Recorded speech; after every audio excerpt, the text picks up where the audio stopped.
Menu planning क्या है? Menu planning is a process of deciding the food we eat in each meal. So it is a process जिसमें हम क्या करते हैं, ये डिसाइड करते हैं कि हमें सॉरी हमें अपनी मील में क्या, हमें जो फूड है वो हमें लेना है. तो मेन्यू प्लानिंग कुछ नहीं है, बस एक प्रोसेस है जिसमें हम जो भी मील लेते हैं, whether it may be breakfast, lunch और डिनर, कि हम ये डिसाइड करते हैं कि उसमें कौन सा खाना हमें खाना है. जैसे कि दो पर्सन है, एक वेजिटेरियन है एक नॉन वेजिटेरियन है, तो उनको डिसाइड करना है अपनी लाइक्स अपनी डिसलाइक्स के हिसाब से. वो दोनों डिसाइड करेंगे कि उनको कौन सा फूड प्रेफर करना है और कौन सा नहीं. तो it is a simple process of deciding what you have to eat for each meal. इसमें हमारा मेनली आ जाता है जो हमारा मेन कोर्सेज होते हैं, साइड डिशेज होती है या फिर डेजर्ट्स हो जाते हैं.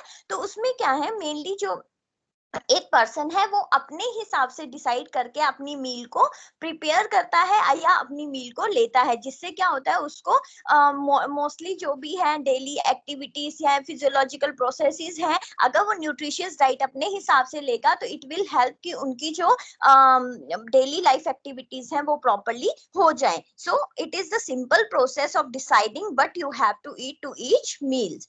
Next comes to aims. Main aims हमारे क्या क्या हो सकते हैं हमारे मेन्यू प्लानिंग के. हम मेन्यू प्लानिंग करते क्यों हैं? सबसे पहले द मेन थिंग इज कि ये जो हमारी एक्सपेक्टेशंस होती हैं उसको सेटिस्फाई करता है. ऑब्वियस है, अगर मैं अपनी फूड जो है वो खुद डिसाइड करती हूँ कि आज मुझे ये वाले फ्रूट्स लेने हैं, ये वेजिटेबल्स लेनी है, तो ऑब्वियस है कि अगर वही चीज मैं खाऊंगी तो मुझे एक पर्टिकुलर सेटिस्फेक्शन मिलेगी कि हाँ मैंने वो चीज ली है, प्लस उसके साथ मुझे न्यूट्रिशियस डाइट भी मिल रही है, बैलेंस डाइट भी मिल रही है. तो एक पर्सन को अपनी तरफ से सेटिस्फेक्शन होती है कि उसने जो डिसाइड किया था उसने वही मील ली है. अब यहाँ पे इन्होंने न्यूट्रिशनल नीड्स पेशेंट के लिए बताया है. तो अगर पेशेंट को हम उसकी लाइक्स और डिसलाइक्स के हिसाब से हम पेशेंट को फूड प्रोवाइड कर रहे हैं तो it will help him to recover fast. Then next comes to plan meals within the food cost. हमें मील को ऐसे डिसाइड करना है कि वो उसकी जो फूड की कॉस्ट है वो एक काइंड ऑफ की जस्टिफाई हो कि इस कॉस्ट में हमें इतना फूड जो है वो मिल रहा है, प्लस हमें ये भी देखना है कि वो वेल बैलेंस भी हो, उसकी क्वालिटी भी अच्छी हो. तो हमें ऐसी मील डिसाइड करनी है कि जो फूड कॉस्ट पे ठीक बैठ रही हो. ऐसी नहीं है कि तुम लोग कुछ भी डिसाइड कर लो और उसकी जो कॉस्ट है वो बहुत ज्यादा हाई हो जाए कि एक पेशेंट जो है उसको वो ले भी ना सके. So we have to plan meals within the food cost. Next comes to provide variety of foods. We have to provide variety of foods to the patient. क्योंकि वो एक patient है, पहले से ही वो hospitalized है, पहले से ही वो बहुत anxious है, बहुत fear में है, तो we have to offer him a variety of food. जिसकी वजह से क्या होगा, sometime what happens when the patient is hospitalized, तो उनको क्या होता है, उनको loss of appetite होने के भी chances रहते हैं. तो अगर हम उनको variety of foods अगर हम offer करेंगे, जैसे आज हमने अलग fruits दे दिए, कल हमने अलग fruits दे दिए, तो इससे क्या होगा, वो उनको हेल्प करेंगे कि वो उनका मन करेगा कि वो खाएं. अगर तुम एक ही चीज को बार बार उन्हें ऑफर किए जा रहे हो तो वो भी उन चीजों को नहीं प्रॉपरली खा पाएंगे. So provide the variety of foods to the patient. Save money, time and energy. इसका मेन एम ये भी है कि ये हमारी मनी को सेव करने में हेल्प करता है, टाइम को सेव करने में हेल्प करता है और हमारी एनर्जी को सेव करने में हेल्प करता है. Improve the quality of food. Quality जो है हमारे फूड की उसको भी इम्प्रूव करने में हेल्प करता है. कैसे? जब हम अपना मेन्यू अपनी तरफ से डिसाइड करते हैं, अपनी लाइक्स डिसलाइक्स के हिसाब से डिसाइड करते हैं, तो उससे क्या होता है, वो क्वालिटी जो है वो हम पे ही डिपेंड करती है. अगर हम अच्छा फ्रूट ले रहे हैं, अच्छा खाना ले रहे हैं, तो उसकी क्वालिटी अच्छी होगी और वो हमारे अकॉर्डिंग होगी, तो हमें एक पर्टिकुलर सेटिस्फेक्शन भी मिलेगी. Then improve the appetite so that maximum diet is consumed and waste is minimized. इससे क्या होगा, अगर हम पेशेंट को, मैंने पहले ही बोला कि अगर हम उसको डिफरेंट डिफरेंट फूड ऑफर करेंगे तो इससे क्या होगा, उसकी एपेटाइट जो होगी वो इंक्रीज हो जाएगी, जिसकी वजह से जो फूड होगा वो ज्यादा कंज्यूम होने लग जाएगा और उसकी वेस्टेज जो होगी वो कम होगी. अगर तुम पेशेंट को एक ही खाना बार बार दिए जा रहे हो तो उसमें क्या होता है, जो वेस्ट होता है वो बहुत बहुत ज्यादा होता है और जो कंजप्शन होती है वो बहुत कम होती है। बट अगर हम पेशेंट को डिफरेंट डिफरेंट फूड्स प्रोवाइड करें, डिफरेंट डिफरेंट थिंग्स प्रोवाइड करें, तो उससे क्या होगा, उसकी एपेटाइट भी इंक्रीज होगी, प्लस खाना जो है बहुत ज्यादा कंज्यूम होने लग जाएगा और उसकी जो वेस्टेज होगी वो कम हो जाएगी। Then next comes to objectives. So main objective हमारे क्या है हमारे मेन्यू प्लानिंग के? So objectives of menu planning are simplify purchase, preparation and storage of meal. So first objective is क्या है, इसमें हम सिंपली इसको क्या है परचेज कर सकते हैं, जो भी मील है वो हमारे अकॉर्डिंग होगी तो हम उसको परचेज इजिली कर सकते हैं, उसको प्रिपेयर भी कर सकते हैं, और अगर हमें लगता है कि हम उस मील को प्रिजर्व करके रख सकते हैं तो वो भी हम कर सकते हैं। प्रिजर्व मतलब स्टोर करके रख के बाद में हम उसे यूज कर सकते हैं, तो हम वो भी करेंगे। Then next comes to provide attractive appetizing meals with no money. इसमें क्या होता है, अगर हम अपना मेन्यू खुद डिसाइड कर रहे हैं तो वो खाना हमें क्या है अट्रैक्टिव खाना प्रोवाइड होगा, और उससे क्या होगा जो एपेटाइजिंग मील्स होगी with no money monotony sorry, तो उसमें क्या होगा जो हमारी एपेटाइजिंग मील्स होंगी वो हमें प्रॉपरली मिल जाएंगी with no monotony. So appetising meals क्या होती हैं? Appetising is nothing but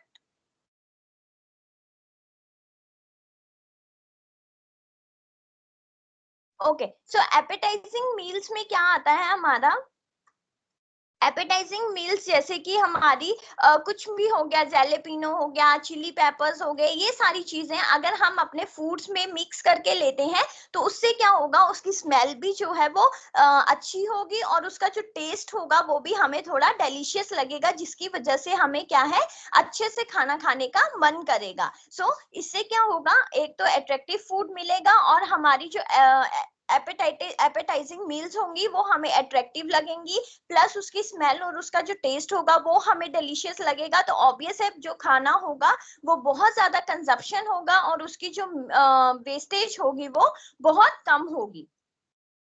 then next comes to other objectives of menu planning to satisfy the nutritional needs of the family member according to their age and occupation. So menu planning का एक और process क्या था menu planning का, कि हम अपने according हम अपनी मील्स को डिसाइड करते हैं, तो इससे क्या होगा मेनली जो हमारी फैमिली मेंबर्स हैं उनकी नीड्स को हम सेटिस्फाई कर सकते हैं। अगर हम उनको पूछ के खाना दें या बनाएं तो इससे क्या होगा, अगर जो उनको अपनी लाइक के हिसाब से खाना मिलेगा तो उनकी जो नीड्स होंगी, न्यूट्रिशनल नीड्स होंगी, वो सेटिस्फाई हो जाएंगे और उनकी अकॉर्डिंग टू देयर एज और ऑक्यूपेशन हमें उनको खाना प्रोवाइड करना भी चाहिए। Then next comes to keep expenditure within family's food budget. तो हमें क्या है, जो भी हमें अपना एक्सपेंडिचर जो हम फूड पे कर रहे हैं वो अकॉर्डिंग टू हमें अपने फैमिली के बजट के हिसाब से करना चाहिए। ऐसा नहीं है कि हम कुछ भी चीजें खाई जा रहे हैं, कुछ भी चीजें मंगवा रहे हैं, ऐसा नहीं है। We have to check the family budget and according to that we have to plan और we have to keep the expenditure. Next comes to decide amount of foods to be purchase from each food group. जो भी हम food को ले रहे हैं, किसी से भी हम परचेज कर रहे हैं, तो वी हैव टू एंश्योर कि हम जो भी फूड परचेज कर रहे हैं वो हमें सभी फूड ग्रुप से परचेज करना है। काइंड ऑफ जैसे हम अगर फ्रूट्स ले रहे हैं तो हमें साथ साथ में वेजिटेबल्स भी लेनी है, अगर हम पल्सेस ले रहे हैं, लेग्यूम्स ले रहे हैं, तो हमें ये चीजें देखनी है कि ऐसा नहीं है कि सिर्फ हम अपने खाने में फ्रूट्स ही खाएं या सिर्फ हम वेजिटेबल्स ही खाएं, ऐसा नहीं है। We have to include all the food groups, मतलब अगर हम वेजिटेबल्स ले रहे हैं तो हमें पल्सेस भी लेनी है, लेग्यूम्स भी लेनी है, सब कुछ हमें उनका फूड ग्रुप्स जो होते हैं वो हमें थोड़े थोड़े उसमें मिक्स लेने हैं, ताकि उससे क्या होगा जो हमारा खाना है वो प्रॉपर न्यूट्रिशियस बन जाए और हमें उससे प्रॉपर न्यूट्रिशन मिल जाए।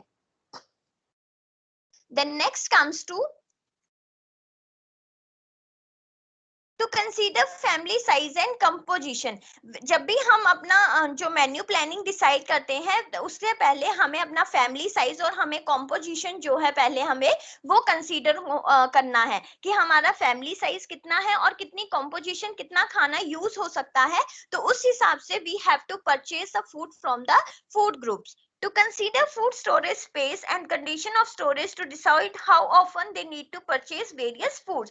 पहले हमें ये देखना है कि हमारे पास फूड, अगर हमारा खाना बचता है तो क्या हमारे पास इतनी स्पेस है या इतनी स्टोरेज है कि हम उस खाने को स्टोर करके रख सकते हैं।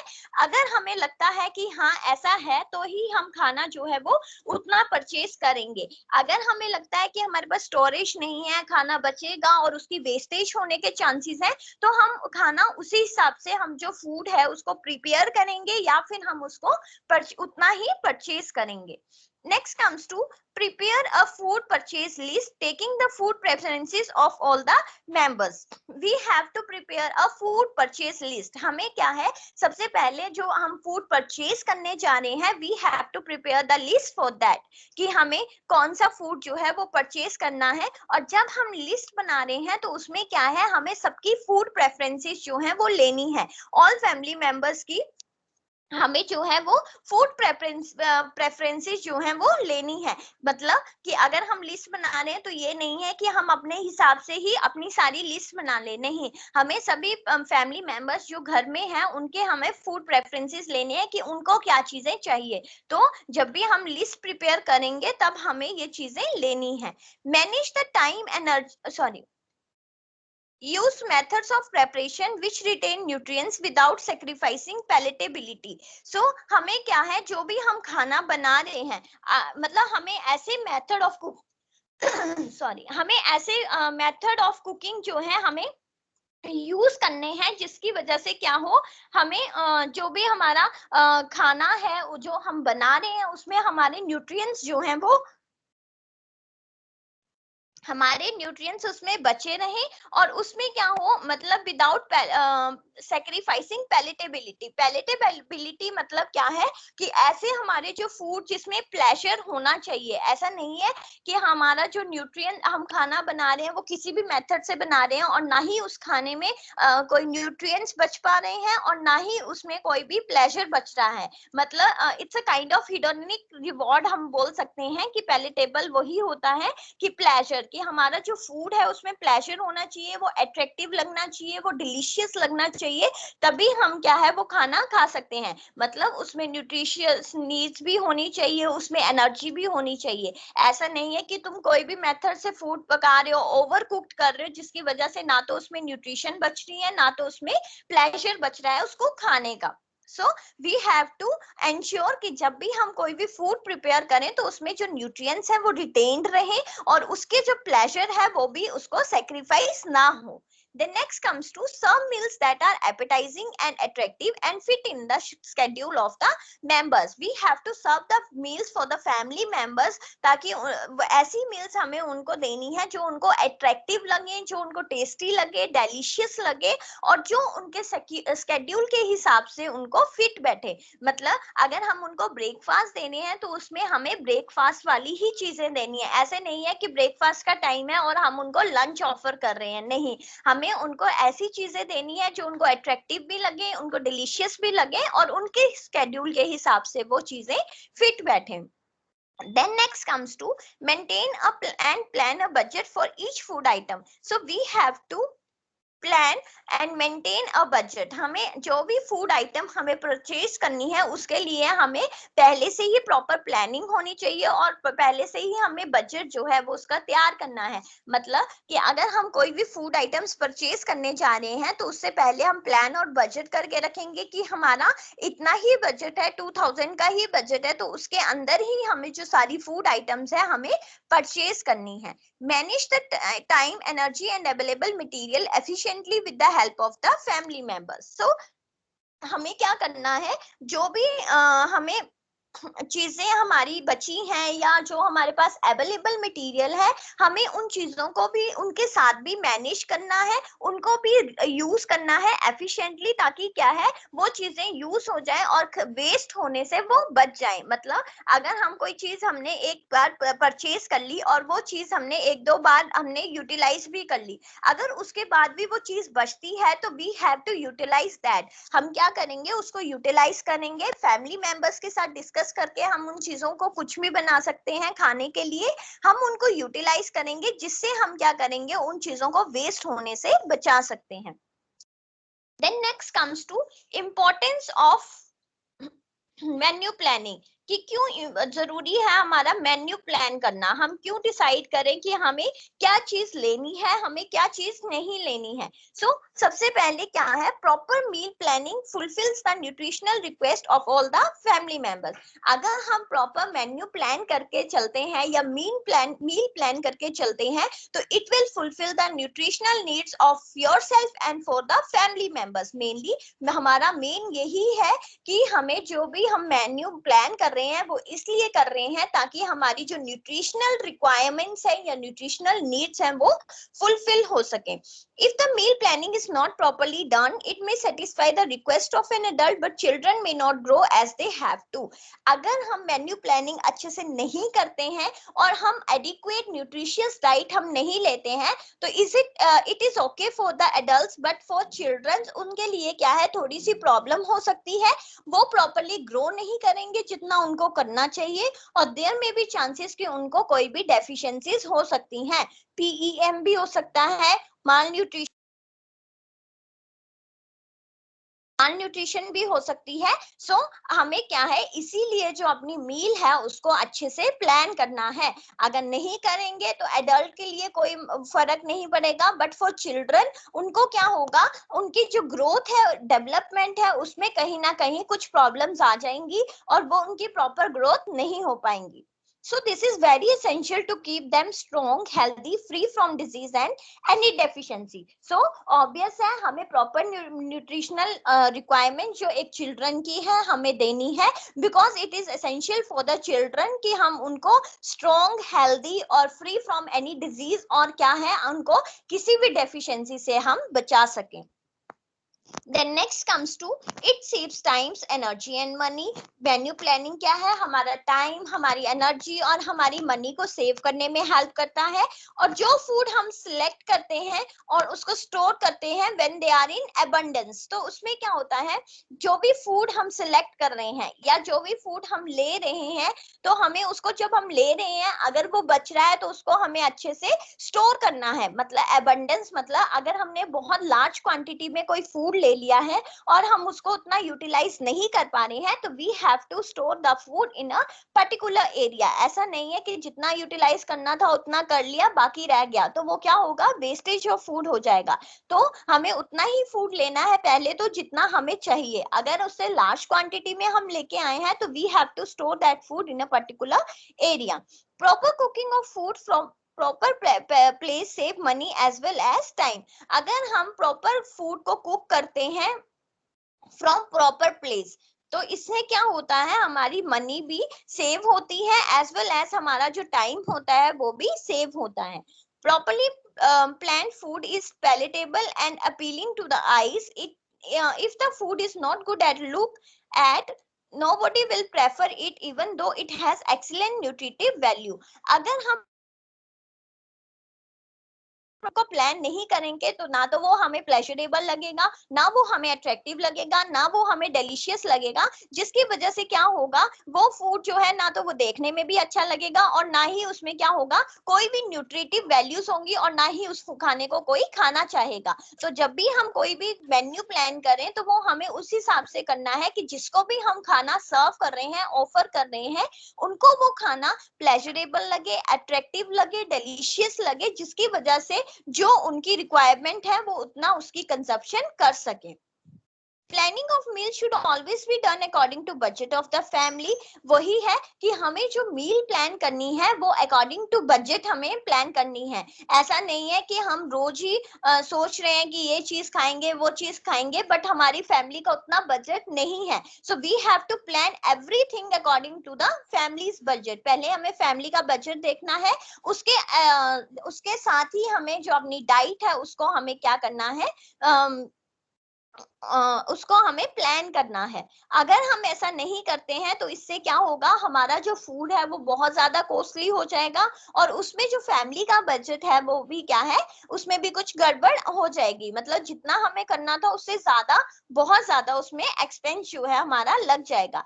अगर हम अकॉर्डिंग टू फैमिलीज बजट करते हैं तो उससे क्या होगा, हमारी मनी भी सेव होगी और हमें न्यूट्रिशियस डाइट जो है वो भी हमें मिल जाएगी। So what we can do, we can select select a cheap nutritious food, जिसकी वजह से क्या होगा, हमारा मनी भी सेव होगी, प्लस हमें जो न्यूट्रिशियस डाइट है वो भी हमें प्रॉपर मिल जाएगी.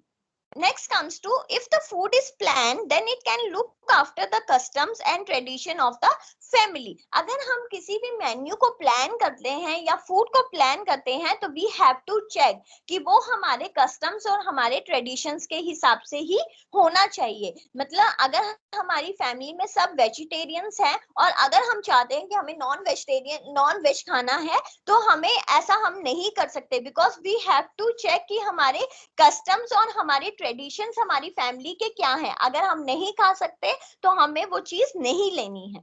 The food planning before cooking and can improve the quality of food by enriching the nutritive value of food, example by sprouting or by fermentation.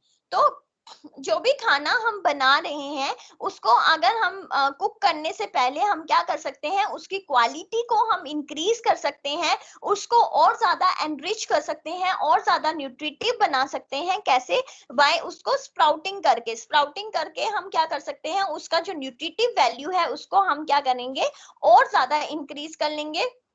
और हमारी फर्मेंटेशन भी हम कर सकते हैं. Fermentation is nothing but it's a metabolic process जो क्या करती है, हमारे फूड में केमिकल चेंजेस लाती है. तो या तो हम फर्मेंटेशन कर सकते हैं या फिर हम स्प्राउटिंग करके हम अपने खाने को क्या है, उसकी जो क्वालिटी है प्लस उसकी जो न्यूट्रिटिव वैल्यू है हम उनको इंक्रीज कर सकते हैं.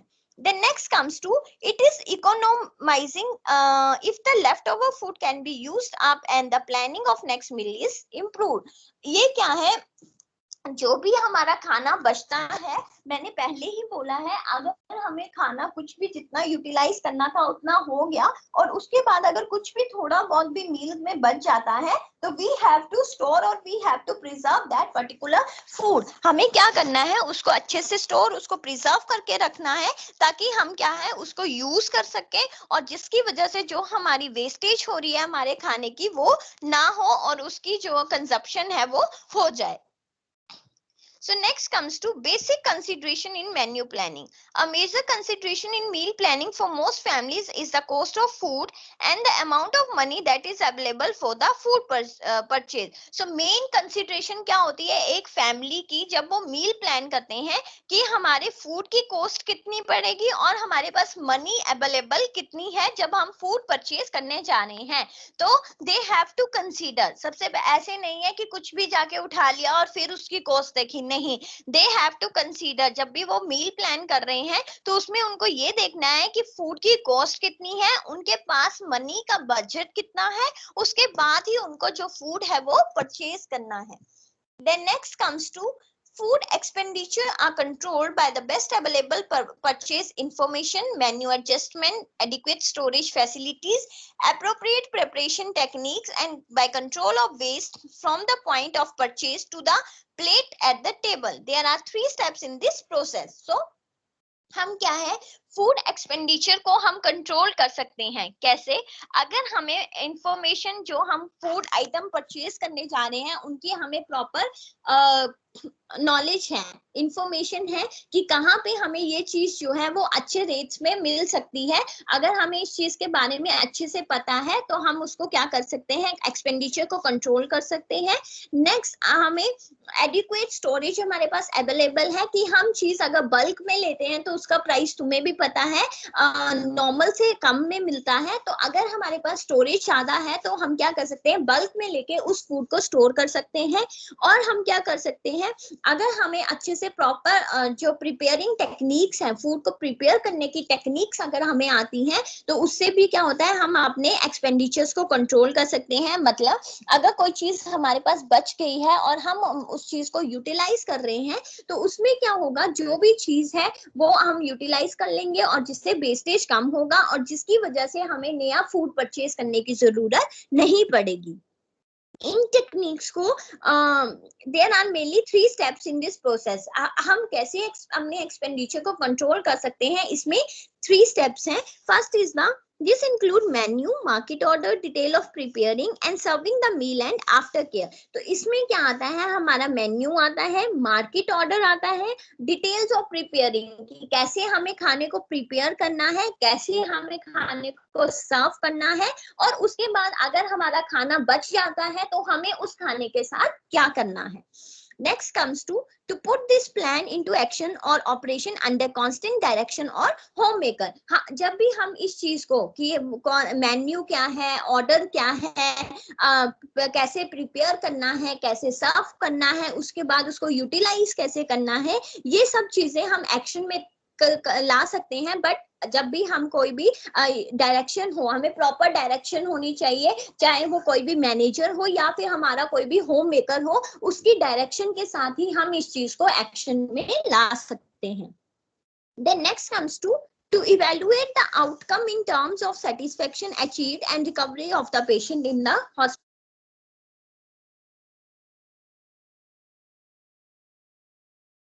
तो इसमें क्या करेंगे, उसके बाद अगर हम उन चीजों को एक्शन में ला रहे हैं तो हमें आउटकम को इवेल्युएट करना है कि जो हमने खाना सर्व किया या जो खाना हमने उनको प्रोवाइड किया, उनको उन चीज से सेटिस्फेक्शन हुई और पेशेंट कितना रिकवर कर चुका है अगर वो हॉस्पिटल में है. तो ये 3 स्टेप्स हैं. इसकी वजह से हम क्या है, हम फूड एक्सपेंडिचर को कंट्रोल भी कर सकते हैं और खाने को वेस्ट होने से भी बचा सकते हैं, एडिक्वेट स्टोरेज फैसिलिटीज को भी यूज कर सकते हैं. Understood PSC?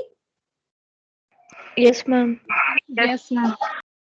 Yes, ma'am.